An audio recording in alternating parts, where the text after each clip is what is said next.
Good afternoon, everyone, and welcome to Our World, Our Power Show.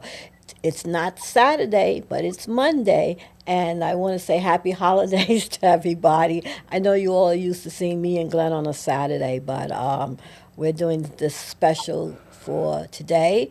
And hi, Glenn, how are you? I am great. I'm great. And we've got an exciting show for folks today. We have Yeah? Colleen Jennings, who is going to be the featured playwright um, December 22nd.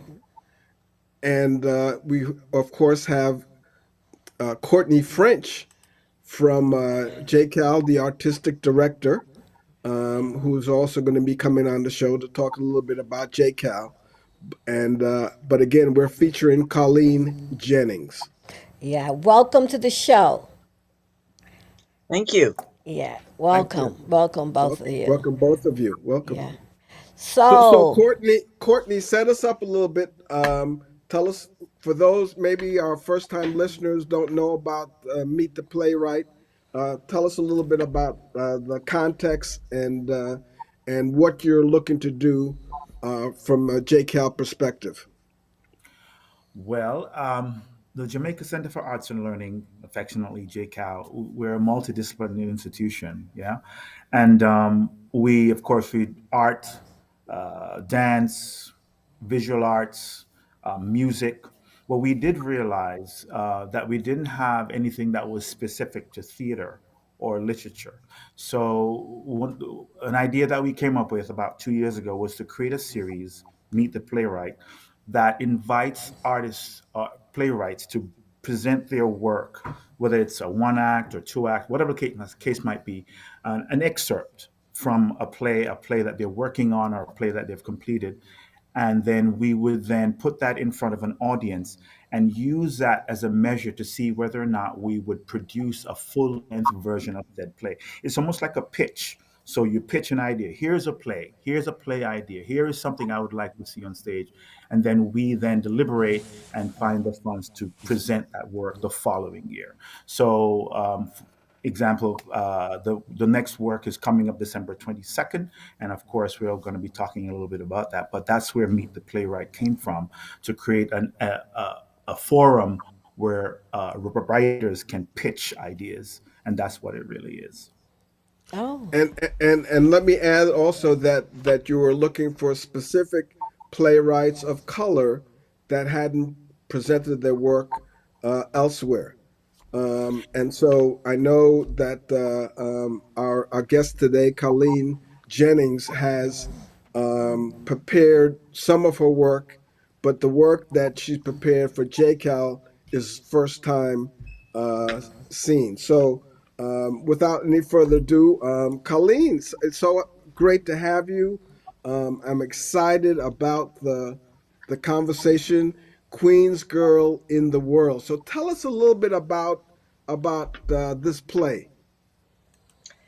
Sure. Well, thanks so much for having me on. And it's a thrill to have my Queens Girl play done in Queens, um, where I grew up and went to school in my early years. The play is sort of, it's a funny story how it came to be because I actually wrote it to prove to a friend that I could not write it.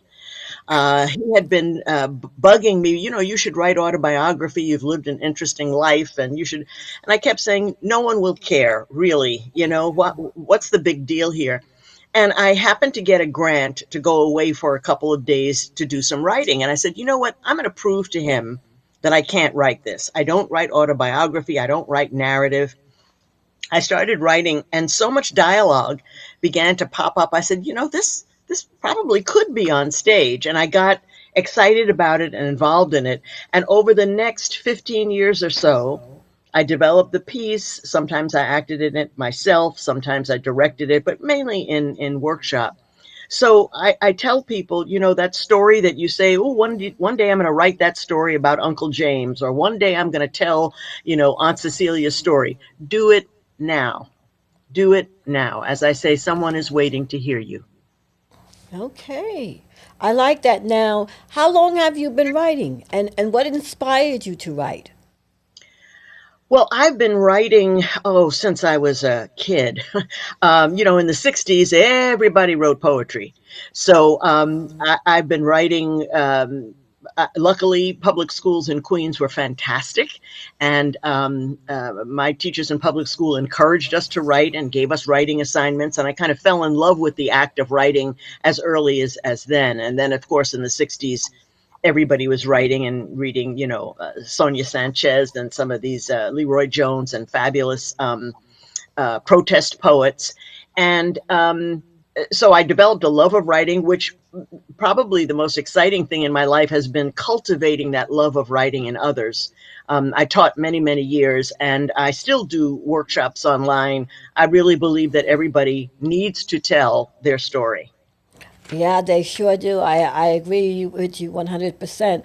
I was reading a little bit about your bio, and I see here that you was nominated for the Helen Hayes Award for Outstanding Original New Play or Musical.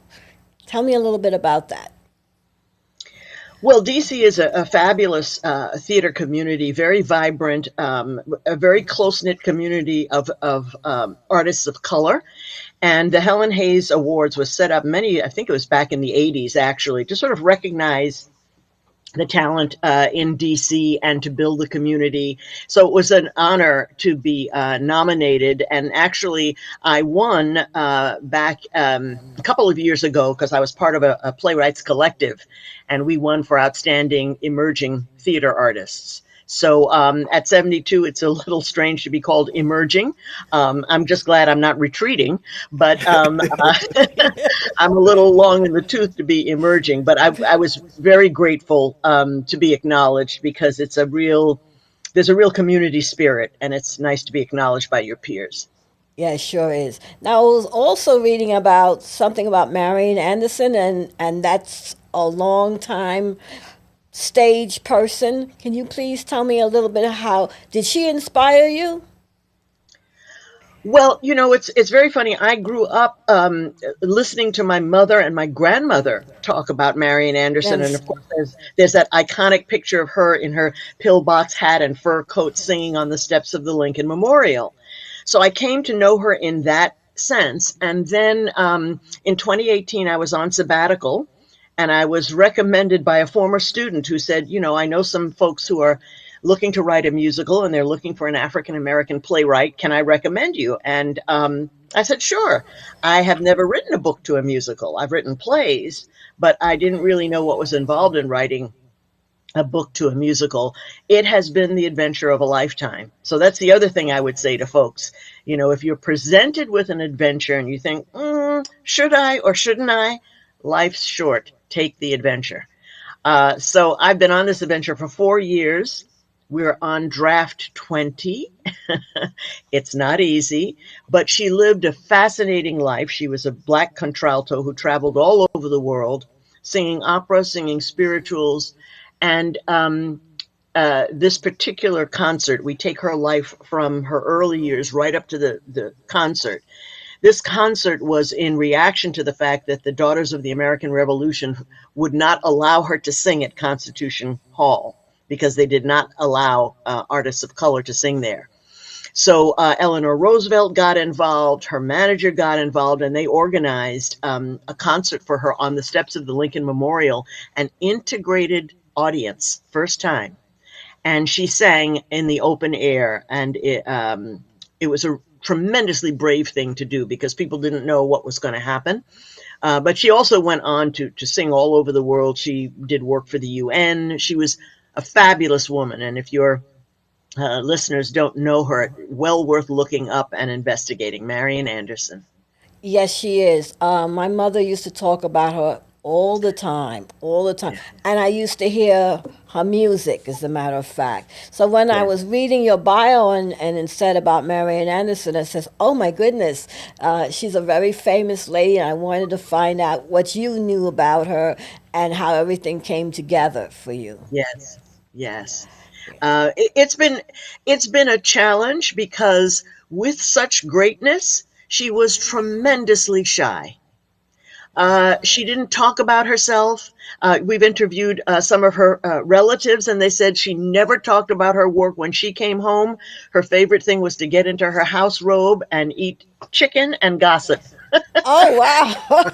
No, people did not know about that. I've never heard that part at Well, and all. she stood up to the same woman who stood up to the Nazis and sang at a concert where she was actually told not to come. And she stood up to the Nazis and sang at that concert, is the same down to earth woman who loved her family, who used to bring people gifts every time she traveled, and who refused to talk about herself. So Yeah. I've had to find a way to imagine what her inner life was like. Okay. Now tell us about the play that you're going to be doing coming up on Thursday, December 22nd.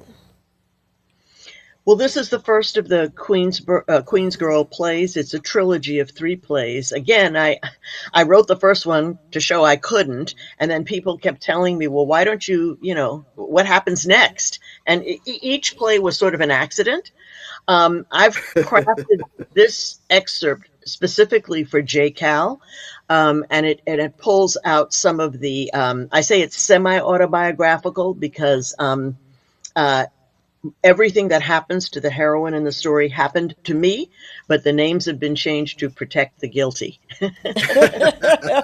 I like that. I like the way that's placed. So tell us a little bit more about the um, traveling back and forth between the village and Elmhurst, and that dichotomy, and how that impacted your life at that age.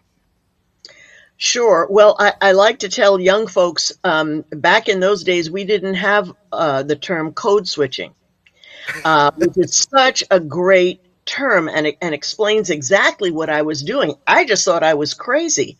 I was one person on my block and a different person at my private school in Greenwich Village. My block was African American. My school was predominantly white and Jewish. And I think young people today have a much better understanding of that kind of phenomenon and talk about it more readily. For me, I wanted to be, or I thought it was important to be one person with everyone. And it wasn't until I got much older that I understood that we're made up of many, many forms of ourselves. And every time somebody new enters the room, we slightly shift who we are and how we behave and how we talk. So it's adapting, our ability to adapt our behavior to the circumstances, and it's not madness, which is what I thought it was. Okay. So so tell me, because I also attended a white Jewish middle school, um, and being from Jamaica, Queens, so that whole transition, because I was actually bused, Yeah. um, as opposed to choice, being a choice. And I know that there were certain impacts that were very uh, influential in my development at that particular age. So, how did being in a white Jewish environment impact how you thought about your community that you lived in, and how did the community you lived in impact you being in a white, uh, predominantly Jewish school during the day? What an awesome jam-packed question. In hindsight, I loved both. Hmm. In hindsight, I was a fish out of water in both of my communities. On my block in Queens, my dad was a physician, and most of my friends had parents who were janitors or car mechanics, or my family was from the West Indies, and most of the families on the block were from the South. So I always had that sense of being just slightly not fitting in on some level. Of course, when I went to my private high school, which was predominantly Jewish, again, I was one of 4 African American kids in our classroom. Um, and it was a whole new world that my new friends lived in and experienced. I can remember going to sleepovers at their houses and meeting their maids who were black, who looked at me like, "How did you get in here?" Um, it was. I can remember bringing white friends home to my black community, and people say, well, "What's she doing with that white girl?" So it was always a fish out of water kind of experience, which I wrestled with until I got older and more mature, and I realized everybody's a fish out of water. Everybody's trying to fit in and find their group and find their people and find the place where they can be their authentic selves. So it's been very gratifying when people have responded and said, that was just as you did. They've told me their stories about, either moving to a place with a different religion or different moving abroad or whatever. Mhm. Even if we are living in the same home we grew up in as kids, we've all had that experience of feeling that we don't fit in. Have you what ever did had you that experience, Courtney, of not fitting in?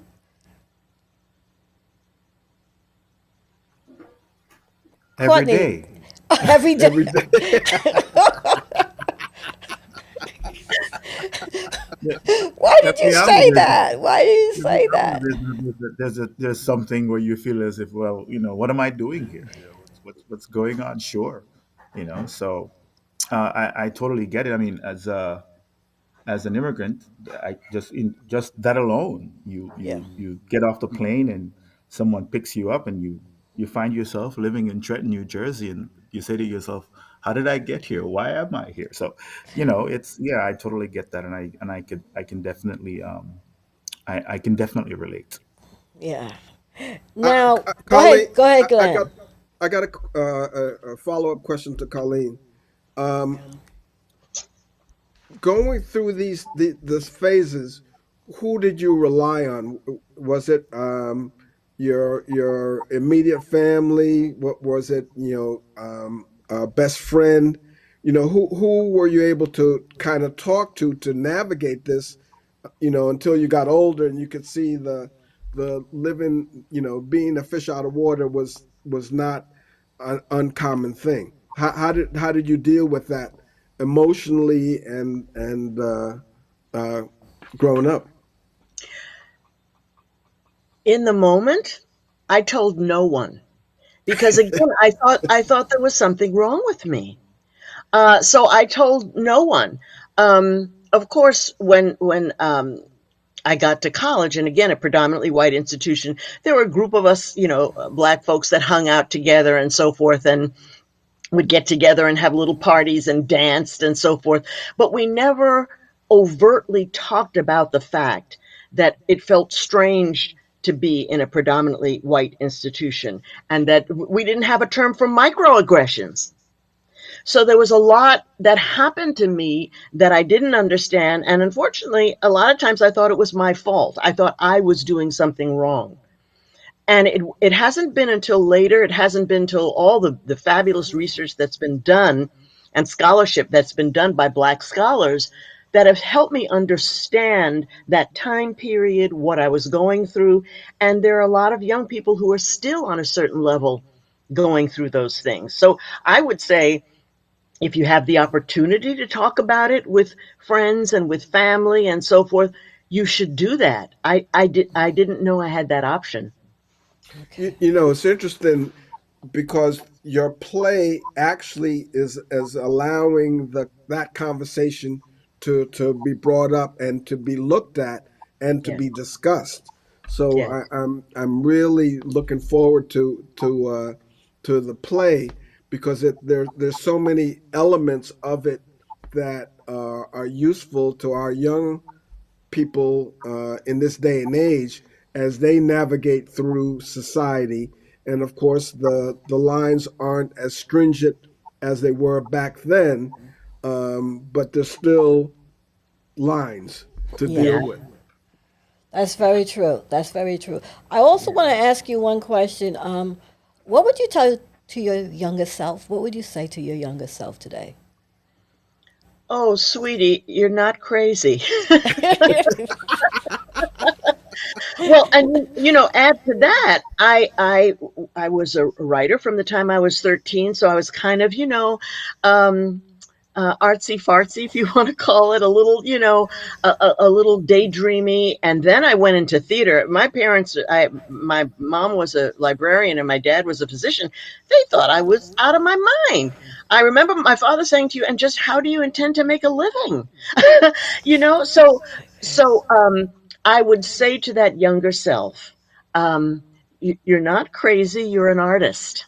And as an artist, you will always feel as if you don't fit in, but the journey and the discomfort is worth it because you get to hear people say, "Boy, I connected with your story," or "Thanks for telling your story because my daughter is going through that." Or and that's what's been so gratifying. I mean, I really thought that the younger audience would say, "Oh, this old geezer talking about her story, who cares?" But young people have said to me that it's been meaningful, so I would tell my younger self, press on. That's wonderful. Now let's talk about this date. It's December the 22nd at 8 p.m. at JCAP, right? Is that where this wonderful Yeah, play is going? it's going to be at the in the Black Box at Jamaica Center for Arts and Learning. Again, 16104 Jamaica Avenue, next to Union Hall. Okay. And we're looking forward to it. It's a limited space, and it only has 94 seats. So we encourage people to make RSVPs as quickly as possible, so that you won't be left out. And as earlier mentioned, there will be a reception to follow with wine and finger foods and so on. So please come Oh, and I will be there. You know that. Especially since you mentioned the wine. Make sure you have some sangria and some chips and dips, and hey, I'm good to go. all Well, right. well, we're certainly looking forward to it. There's so many similarities that I hear just in the excerpts of what you're about to present, and I'm excited because I can hear my story in your story, and Mhm. um, and I know that other people will also have that conversation. Um, there is something about being an immigrant. Even though I was born here, I spent the the fir- 4 of my first 5 years in British Guyana at the time. It's now Guyana, South America. And when I came back here, of course, I had an accent. And so that accent has you be different than the rest of the African American um, neighborhood. And navigating those things and bumping up against, the accent and the relatedness and so forth is all part of, what you're presenting in the play. So I'm just very excited at the material that you're able to present in this and how connected we all are to this conversation. Thank you. Okay.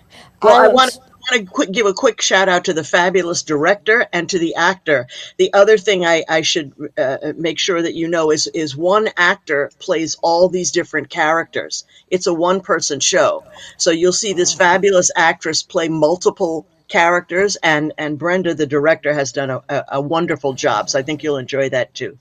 Yes, Brenda, I miss you. I believe your plane is landing about now.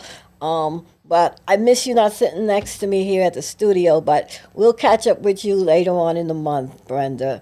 And I thank all of you for coming on the show.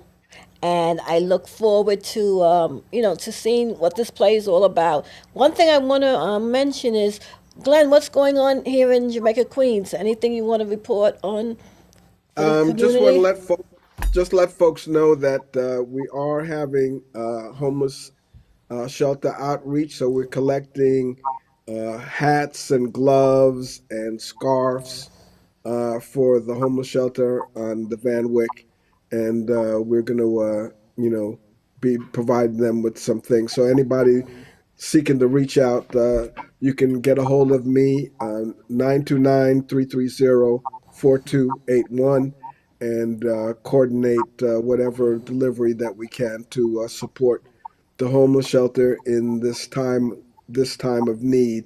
and in the winter as the winter comes upon us. Okay, Courtney, is there anything new that you would like to talk about that's going to be happening for the new year at JCAP? Well, Meet the Playwright on the 22nd is pretty much the last program for the year for us this year. Okay. And, we're excited. Next year, we open up with Queen Bess, the Bessie Coleman story. That's something we're going to be talking about extensively, and we're going to talk about that with you as well. So we're looking forward to a lot more theater and drama and literature in our lives. So, Yeah, but thank you.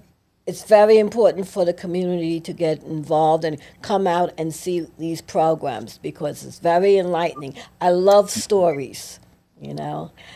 Everyone, thank you all for being on our World Hour Power Show. Glenn, lovely seeing you. I haven't seen you in quite a while, but hopefully you have a good holiday. Courtney, the same thing. Good to see you as usual. And I'll And definitely catch you on. Colleen, And just have a Colleen, fantastic fantastic play. show. Yes, yes. Looking Thank you so forward to much it. for having me. Yeah. You're very welcome. Okay, you've been listening to Our World, Our World Power. I'm Lady Pauline and Mr. Glenn Greenwich, the Honorable Mayor of Sutton Boulevard. Catch you all next time here at Our World.